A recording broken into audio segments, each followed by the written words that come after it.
Well, you are one of the lucky ones who gets better looking with age. That's very sweet. And Was also, I really not cute when I was younger, or was it just like... you got more masculine getting older, and some people just get better looking when they get older. So, I for was just very boyish, I for guess. you, yeah, this for you. You probably heard other people tell you that. I'm sure. I don't think they're all making it up. People have said, "Oh, you never age," or And now, I mean, you look probably 55 or 60, but you look more handsome than ever. And partly from looking more masculine, that helps too. I think it's just because you're secure in yourself and not so boyish Yeah, and also and afraid of everybody. you're really only a baby, compared to George Burns. So you still have a lot of growth in your career and He's stuff. dead. I know, He's a dead person. I know, but he was not. He was like 100 and still doing comedy at one point. I know. So let me see. Okay, so your first question: you've had such a long and diverse career in comedy, film, television. Looking back, what would you say has been most rewarding? Your most rewarding role or experience? God, that's hard. There's so many. I guess I would say playing the plantation owner in Birth of a Nation and having a major supporting role in a film that told a story from a different point of view that really taught me something creatively and also as a human being. Did you play a bad guy or did you play a nice plantation A owner? bad guy, very bad guy. And I didn't get to see it, but I've been wanting to see it. It's And been 8 years, and I know I'm it's on Amazon. You can see it on Amazon for $4, I think, or something. okay, good. Yeah, I'll definitely watch it on there. As an openly gay actor and comedian, I remember when you had discussed having to make that choice, and you made it pretty early to be the openly gay comedian. 1993. Yeah, have you seen the industry change? It's been 32 years. Yeah, 32 years that now. was 1 year before I started gay radio. The industry, of course, has become a lot more pro-gay, positive, and all that stuff. Is there more opportunities since you started? Well, most of the gay roles are under 40, and most of the really great ones over 40 are played by Richard E. Grant. So Yes. I think that's why I've played mostly straight people as I've gotten older. I think there's more opportunities for younger people to just be who they are. I recently did a TV special that's on Amazon called Laugh Proud, a stand-up special with all these young out LGBTQ performers. And it was interesting. Everybody was bi or, with liquid or fluid or on a shelf or BIPOC or, in a cup or somewhere, just completely comfortable with who they are, whatever that might be. Mm-hmm. And it was really wonderful to watch. One of the kids said to me, how long have you been doing stand-up? I said, oh, this is just my third month. And then I did my set, and he said, you lied. And then one other guy said to me, he said, don't you know who he is? And he was just so young and not interested in any history, which is the exact opposite of me when I was his age. Are you now the monarch of gay comedy in Hollywood? Oh, God, no. You're not the reigning monarch. Who is? I don't think so. I don't think they would allow it. So what do you think about the mean comedy? You are semi-mean. Do you try to be as mean as possible or as nice as possible? No, I just try to be funny. Do you pay attention to that I at all? don't think I am mean. I think I'm just having fun. Uh-huh. I don't think I'm trying to be mean. That's not my goal. No, I mean, you're definitely not. Ant has definitely been meaner than you before. Well, I don't think it's a competition. I don't think he was trying to be mean either. I think we're just trying to be funny and keep our jobs. Smothered. Recently, my series Smothered is on Amazon and Reverie and YouTube. It's about these two guys who've been in a relationship for 30 years who hate each other but can't afford to get divorced. And you were nice enough to help work on it and volunteer. And we did 15 episodes, 2 seasons. We were nominated for 15 Indie Series Awards, and we won 2. one for best editing, and one for best actor. And that was me. I won. Yay! And you did a second season already, didn't you? Yes, I did. We were both nominated that season, and we got 11 Indie Series Awards the second season. We got, I think 6 the first, if I'm remembering correctly. We both were nominated, so that was really great. Do you think comedy is an effective way to change people's perspectives on social issues? I think sometimes, right now, there is no norm of anything. So it's hard to say anything. There's no norm. There's no, oh, this is what's going on. If somebody would pitch the idea of a felon being the president, I don't think anybody would believe it. They'd say, oh, that's too much. So you think Trump is now trying to destroy all the charity when he's attacking USAID? Of course. Trying to destroy all charity of the world?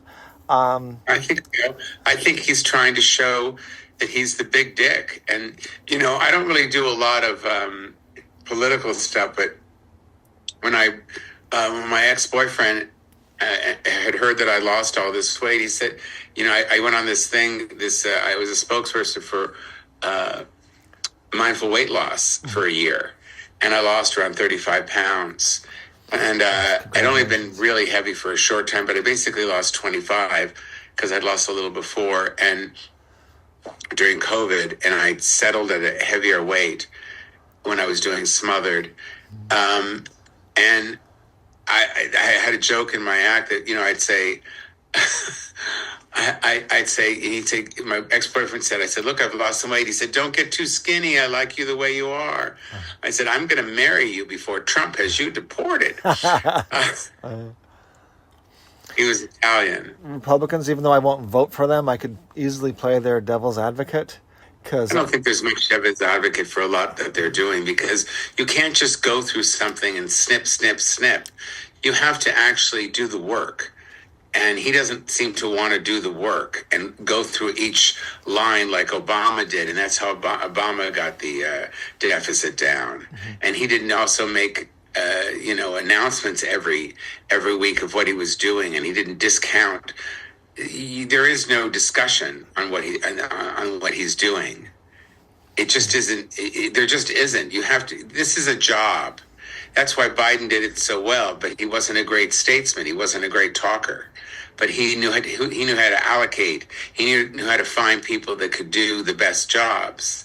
That's why he saved us after COVID. He brought the economy back. Certainly, it's not where it was before, but we don't know where anything is going to be. We just don't know. Yeah, we don't have answers anymore. It's the biggest. And things need to be rehauled and redone, but they cannot be, just ripped apart. It has to be done slowly and methodically, so you're not hurting the American people and taking money away from people that really depend on this for their livelihood. But what it is he doesn't think about what he does. He's not thoughtful. It's all very knee-jerk. His ego keeps getting involved in all of this. Right. And that you can't run a country on ego. Mm-hmm.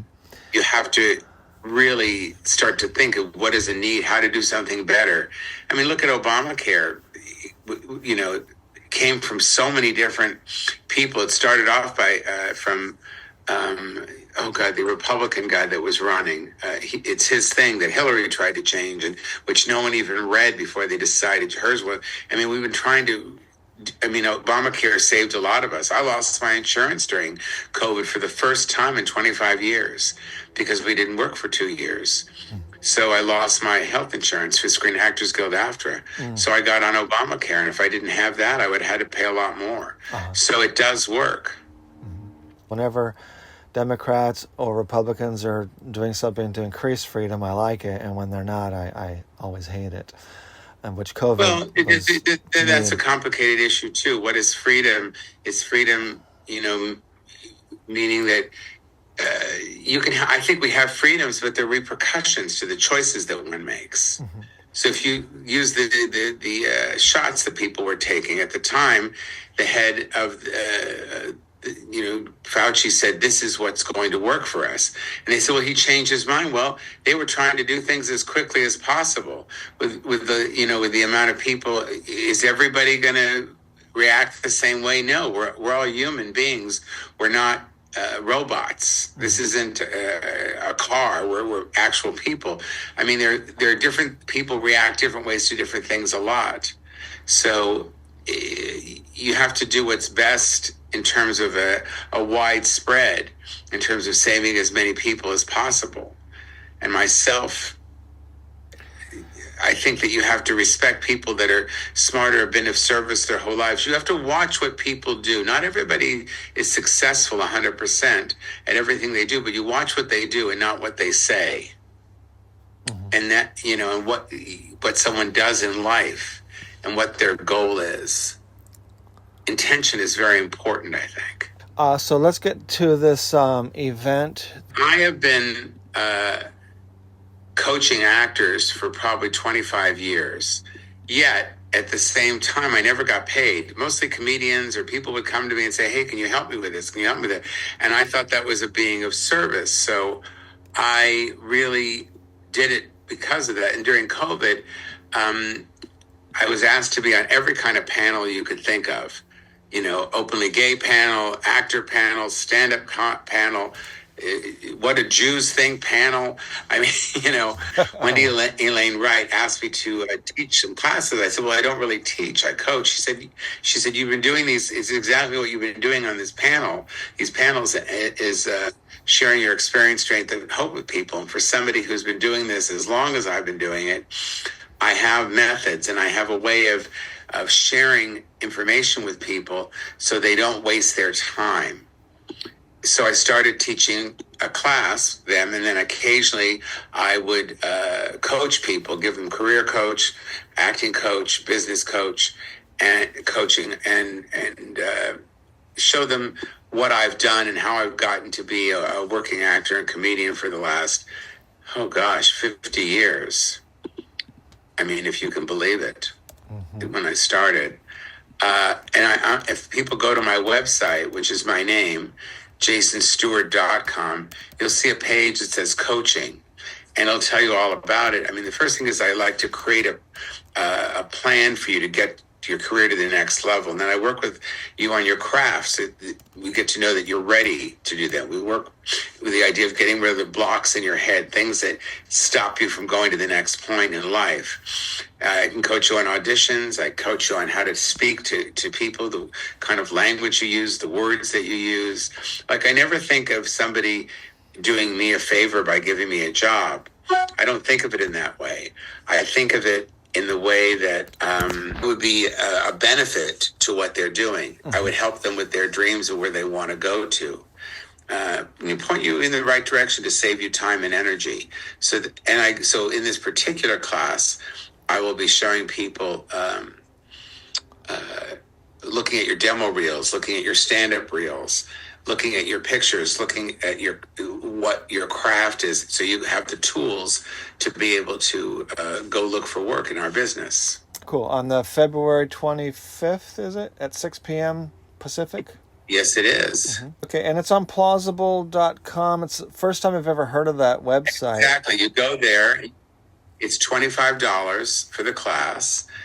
You go there, and it's pretty cheap. And because I don't really want to charge $1 million for everything, because I know right now things are very difficult for people. But I'll go in there and I'll look at your stuff and tell you what I think you need to do to work on it, and then hope you'll get to go to the next level in a much easier, quicker way. Okay, so I see. So they're going to submit their reel if they want to ahead of time, or if they just want to go and just kind of check it out. They can do that too. Come and listen too, and just listen and ask questions if that's what you want. If you want me to look at your pictures, I can do that. Anything that you need.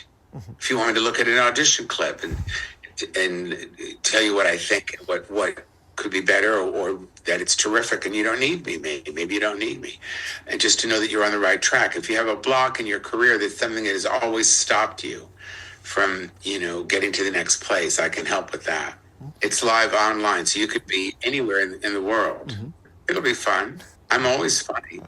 Well, on the 27th in Palm Springs, California, at the Mary Pickford Theater, they're doing a short film festival and my film that I directed like Father is going to be screened there. And you can go to jasonstuart.com, STUART, and like Stuart Little, and you can see how to get tickets for that. That's going to be a lot of fun. I'm going to be there as a lot of the other stars of their short films. So that'll be really cool. March 15th, I'm going to be at JR's Comedy Club for one night. March 11th, I'm going to be at the North Rep Coast Theater in Solano Beach, which is near San Diego. And then on June 4th, I'll be at the Minneapolis Comedy Festival, which I'm headlining. It's called Loons on the Lark. And I'm going to be headlining, I think, one of their nights. And I think I'm also going to be in Lake Tahoe for Gay Pride. I'm waiting to hear about that. That was just offered. I've got to work with some of the biggest stars in the business. I guess most recently, J.K. Simmons on Goliath with Bruce Dern. And I've worked with everyone from Faye Dunaway to George Clooney to Kira Sedgwick, Damon Wayans, Schwarzenegger, Carol Baker. I've just been really, really lucky to have worked with a lot of really wonderful actors. And I hope that still continues. And I guess right now I'm currently working on directing a new film called Redlining.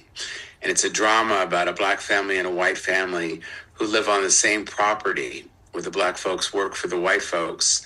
And when all the parents die, who gets the house? It's about generational wealth. And Lee Garlington from Field of Dreams and Alexander Paul from Baywatch will both be in it. Myself and Kareem Ferguson from Monster, and just a lot of really wonderful people. It's called I'm putting that together. Redlining? It's called Redlining. I'm going to be shooting that supposedly, hopefully. Our DP is from The Walking Dead, so probably in May. You gave me a lot of information about it, of what you're doing and why. You can go to jasonstuart.com to the coaching page. It's written down. Cool. All right. To make it easier for you. Okay. Thanks, Jason. All right. Take care, man. Okay, you too. Bye-bye. Bye-bye.